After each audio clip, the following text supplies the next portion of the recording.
this is Catherine Morgan from Point A to Point B Transitions. I am also the founder of the Depression Discussions. And today I am excited to talk to my dear friend and colleague, Shweta Shyamani, about a technique that is very effective for depression called RTT, or Rapid Transformational Therapy. Hi, Shweta. Thank you for joining us. Hi, Catherine. Thanks so much for having me. So I want to tell everybody for a second about the fact that I have personally experienced this technique, and I came to you for actually going into a pretty deep funk, looking at Thanksgiving and the holidays, and that's a trigger for me. And I was getting, a little weepy and a little hesitant, and with the weather and the darkness and stuff, I was just seeing myself going down that slope. And we did a session on it where it felt to me, I know this isn't scientific, like we were able to dive in, look at some of the root causes, and then sort of pluck the thing that was bothering me out by the weeds. And it's been, 3-4 weeks since then? Yeah. And I'm fine. Like, I have no reactivity to it. It's not that we changed anything in the past. It's still there, but I don't feel it, and it's not triggering me. Mm-hmm. So I just wanted to give people that background to sort of set the container for how we're talking about this. So recently you've been certified in this technique, RTT. Can you tell us what it is? Yeah, absolutely. So as you very rightfully explained, RTT is a way for us to get to the root cause of an emotional or physical situation that we don't want to have. So it really allows us to take that deep dive into understanding, where did this start happening? Like, where were the seeds planted for this weed that we don't want? And then it allows us to reframe and transform so that we don't have that emotional trigger anymore, and that our body and mind can heal. So that sounds lovely. No medication is involved. This is just a lovely procedure that you can do in your office or do it via Skype or Zoom call. How do people go through that? So basically, it's one, we have to identify what is it that the client wants to change. So is in your situation, it was like the depression that accompanies this time of year, the longer days, the shorter days, and lots of darkness and cold and gray, and then just any Thanksgiving. I hate Thanksgiving. Yeah. And any triggering memories of holidays, right? Because there's obviously something there, as we discovered. So it's really, one, we want to identify, like, look, something is not working and I want to fix it.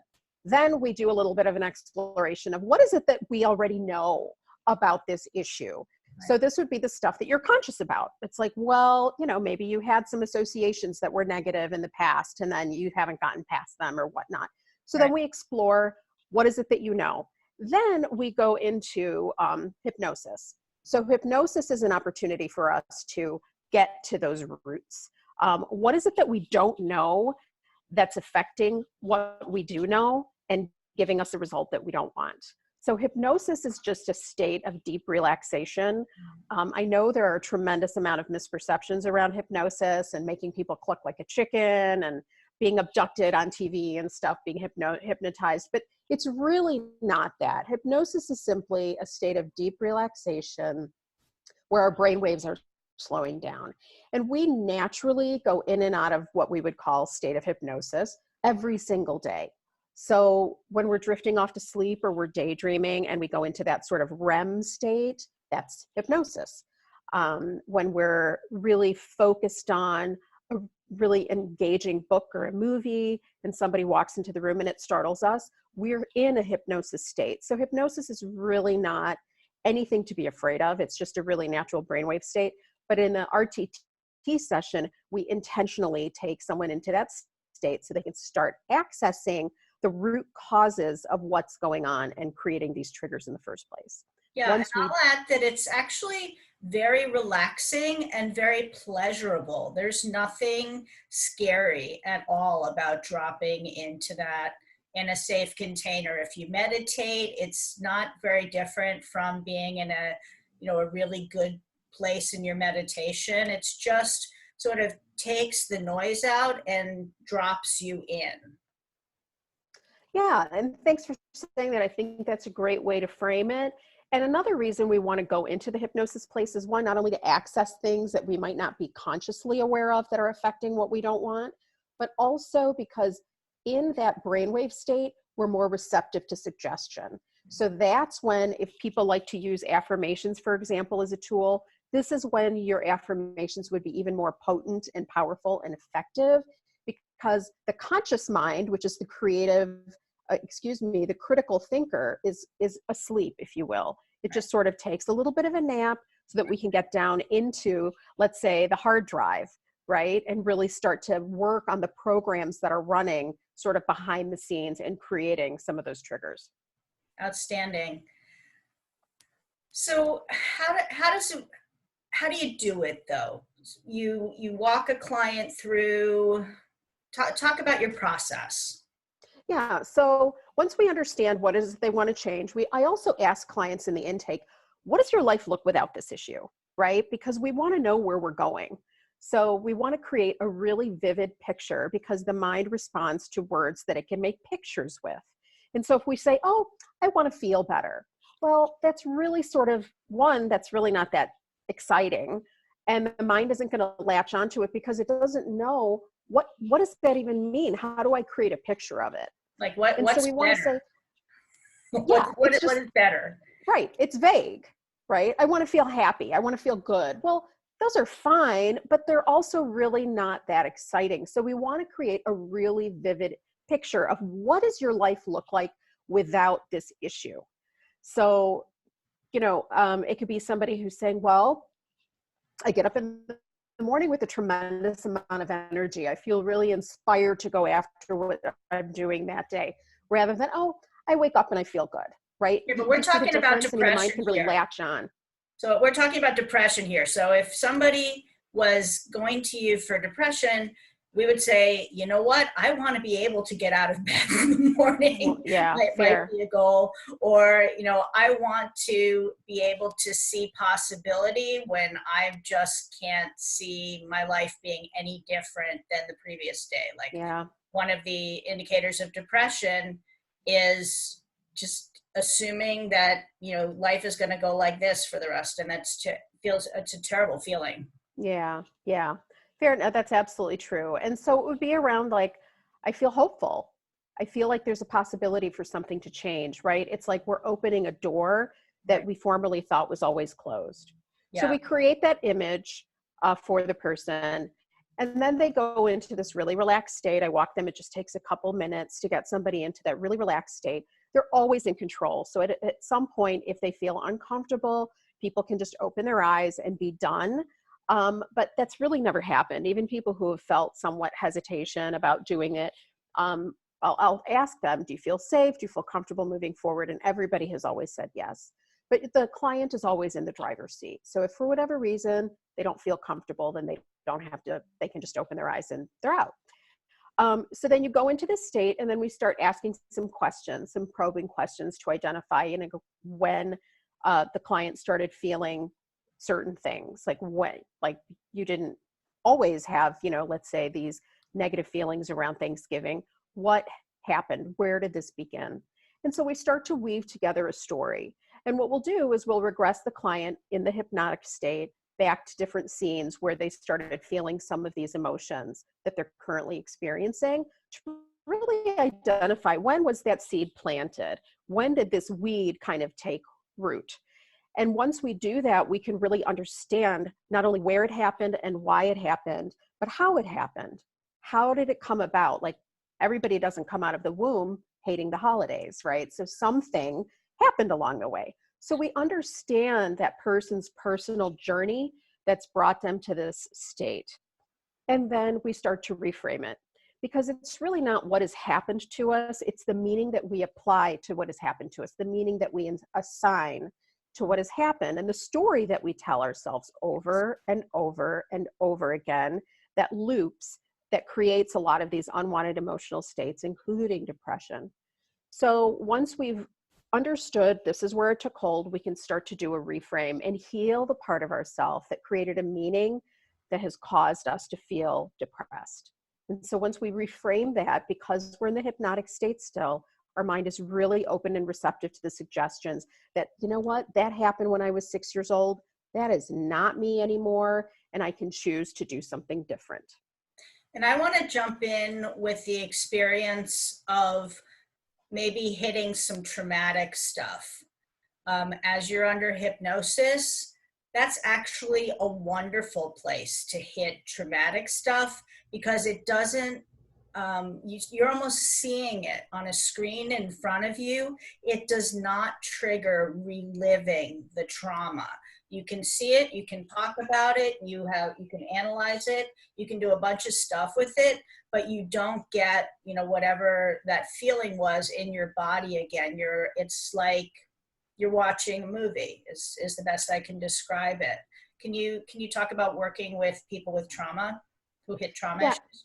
Yeah, absolutely. So you're exactly right. I mean, there's some space, there's some distance, and there's some objectivity because you're an observer now, and you have lived this experience once and you survived it. So you're not reliving it, you're reviewing it. And that's the distinction. So people will sometimes feel emotion, understandably. And sometimes even when clients are recalling a painful scene or experience, I feel emotion, right? Because we're human and we're compassionate for one another and empathic. But it's not the same as reliving it.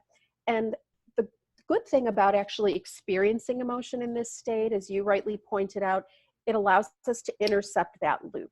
It allows us to break that cycle. And that's really what like PTSD or post-traumatic stress disorder is. It's that loop that happens by a trigger that causes us to feel that we're reliving that original traumatic experience when we're not. Well, So and I'd say maybe in that case, it feels like that experience owns us and we yeah. can get rid of that ownership. And also, I told someone earlier today, I'm like, it's like you still have the burner on the stove, but you touch it and it's not hot. Like it didn't magically go away, but your reactivity to it goes away. Yeah, absolutely. Well, and people have, with this process, you can then, once you come out on the other side of it and you've reframed everything and restored a level of understanding and balance, then you can talk about the issue again, but that charge isn't there, that hook isn't there, and there's no trigger to get even tripped anymore, right? It's like the button is uninstalled. It can't be pressed anymore. So yes, it happened, but it's more just like you're neutral about it, really. And that gives you your freedom. That's the source of your freedom, is because that trigger no longer affects you in any way. Right. I think that would probably be super helpful for anything that triggers anxiety as well, correct? Yeah, absolutely. Absolutely. So I know that Marissa Peer, I don't think we mentioned that she's the woman who founded this technique. She's a British therapist, 30 plus years working with celebrities and athletes and the royal family, etc. She talks a lot about the effect of this technique for depression and suicidal ideation. What have you learned from her about this specific? About depression. Yeah. Yeah, she does talk about it, and she talks about it in the sense that she talks about depression as being an issue that is really caused by harmful, hurtful self-talk, things that we say to ourselves over and over again. And they might be things that we learned or picked up in childhood from, critical parents or teachers or bullies in school, things that really revolve around the belief that we're not enough. Somehow we're flawed, we're broken. We'll never be enough. We can't be repaired. I mean, the I'm not enough belief is something that's core to Marissa's work. Right. And it's something that she has said that everybody, even the most accomplished people, billionaires, elite athletes, and celebrities that you see on the movie screens every day, all have suffered with and struggled with. And so the I'm not enough is a very core foundational piece of her work. And so she talks about depression as being us basically reiterating to ourselves why we're not enough, what's wrong with us, what's broken, what's flawed, and why we'll never be enough. And so that repetition is really what starts to create a depressive state in a person. I I know a bunch of people are going, I know that loop. Yeah, I think most of us do. And we say worse things to ourselves than we never let anybody else say. We Absolutely. would I have think unfriended that person a long time ago. absolutely. But how do you unfriend yourself, right? It's like you can't. And so you have to somehow break that cycle and make peace with it and replace that language with language that's more positive and optimistic, right? And I Yeah, think that let's jump into that. So part of, you're under the hypnosis, you've identified some stories or some situations or some things that are contributing to whatever you're experiencing. And then I know part of your process is going in and sort of, blowing those ideas up and replacing them with more helpful ideas. Can you talk about how you do that? absolutely. So after we've identified the issues that have caused this depression in the first place, and we've reframed it, we've kind of changed the meaning that we applied before about it, then we go into it's called the transformational recording. And so this is where the good stuff happens. So this is where we get to put in those positive affirmation statements, those suggestions, and painting a picture of what life is going to look like now from this point forward. And so I create a customized recording for my clients. And I've used in the recording the words that they offered me in the beginning because they told me what it is that they wanted. This is what I think my life will look like. This is how I'm going to feel. This is what I'll do. This is how I'm going to spend my time. So we've done all that in the intake. And so I bring that back here in the end, in the transformational recording. So they're hearing their own words said back to them and painting a beautiful picture for them of what life can look like now that they're free of the story and they're able to move forward. And so then the client listens to that over the course of 21 to 30 days regularly, ideally twice a day or once a day, in order to reprint their subconscious mind with this new belief system. And I can vouch for the fact that it does work beautifully. And telling yourself some things that are actually helpful can, wait for it, be helpful. Ta-da! Yeah, absolutely. It does work. And the mind learns through repetition, and so if we've been repeating these negative things to ourselves for decades, oftentimes, I would say more often than not, then, 30 days, 21 to 30 days to really reframe and rewrite that story is nothing. And it really does start to take hold. And we start to notice it in small ways throughout.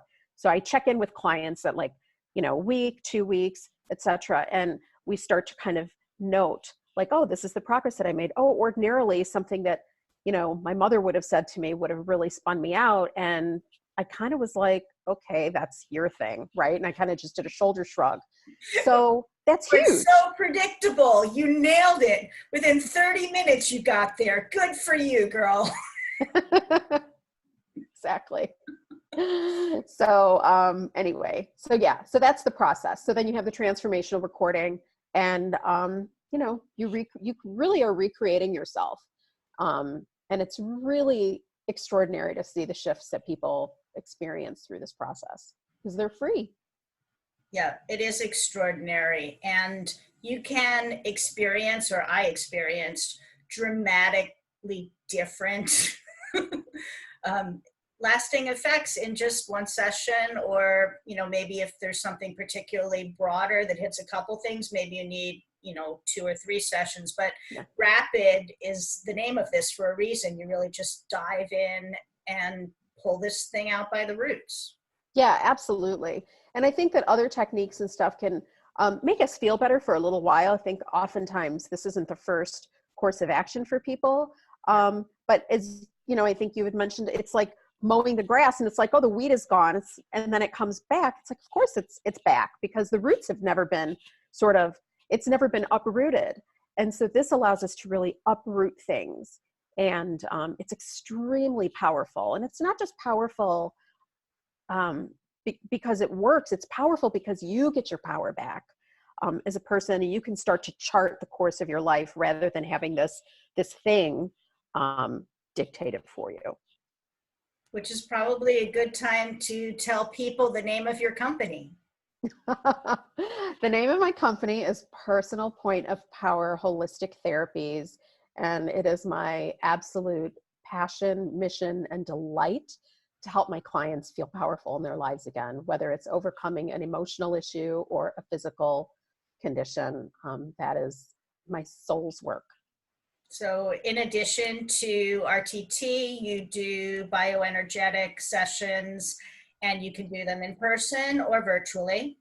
Yes, I can do all my work either in person in Chicago or via Skype or Zoom. And it's a holistic way to address our physical and emotional issues. So these things work alongside traditional Western medicine techniques and practices, or instead of. Some clients prefer to do something more natural first, and so they would come to me to see if we can resolve it without them having to. I bet you have both. I bet you have people who would, go there as a first option versus traditional Western medicine. And then you have the people who, for whatever reason, weren't able to get relief from traditional Western medicine and then are looking for alternatives. You probably get both. Yeah, I say either people, I'm the first stop or the last stop. Usually not in between. Got it. Shweta, thank you so much for sharing your wisdom with us. And I really appreciate you. Yeah, thank you very much, Catherine. I appreciate your time and sharing this work.